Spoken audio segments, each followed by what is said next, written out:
बलूच को, निजात बलूच को।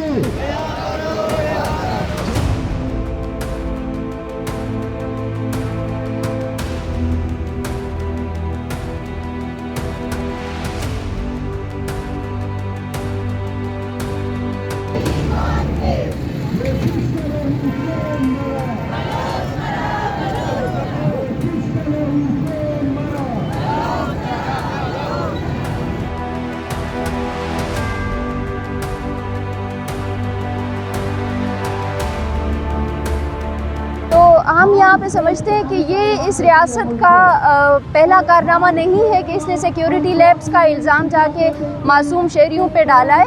ये इसका गुज़िश्ता 70 साल से इसका रवैया रहा है, क्योंकि हम देखते हैं कि ये पहली मर्तबा नहीं है कि बलोच लापता किए गए हैं या बलोचों की मशक़शुदा लाशें फेंकी गई हैं, या फिर जो है ना अपनी प्रोपेगेंडा मशीनरी को इस्तेमाल करके अपने इन जंगी जराइम को छुपाने की कोशिश की गई है।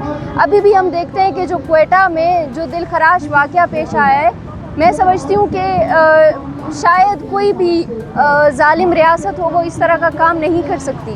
और दूसरी बात यह है कि अगर रियासत समझती है कि झूठे बयानिए के ज़रिए और जो है ना सर काटने के ज़रिए वो अपनी रिट को प्रिवेल कर सकती है, तो ये रियासत की सबसे बड़ी भूल है। इसी जुल्म के नतीजे में जो मज़लूम है, जो ऑप्रेस्ड है, उसमें जो रेजिलियंस हथियार के तौर पे डेवलप हो रहा है, उसमें जो रेजिस्टेंस डेवलप हो रही है, आप उसको जो है ना किसी भी तौर पे शिकस्त नहीं दे सकते हैं।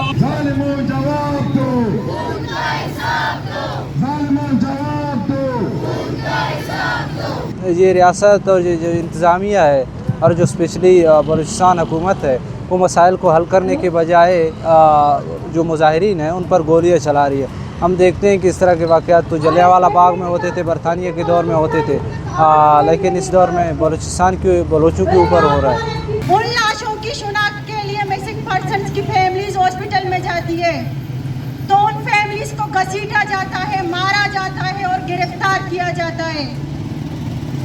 उसी रात को बीबक बलोच और उनके भाई अम्मल बलोच, उनके समेत सईदा बलोच को उनके घर से गिरफ्तार किया जाता है। इसी सिलसिले में अगले दिन BYC एक प्रोटेस्ट का, एक पुरहम धरने का अनाउंसमेंट करती है। उस पुरहम धरने पर पाकिस्तानी रियासत, पाकिस्तानी पुलिस इस तरह से जबर करती है जैसे कि कोई जंग का मैदान हो।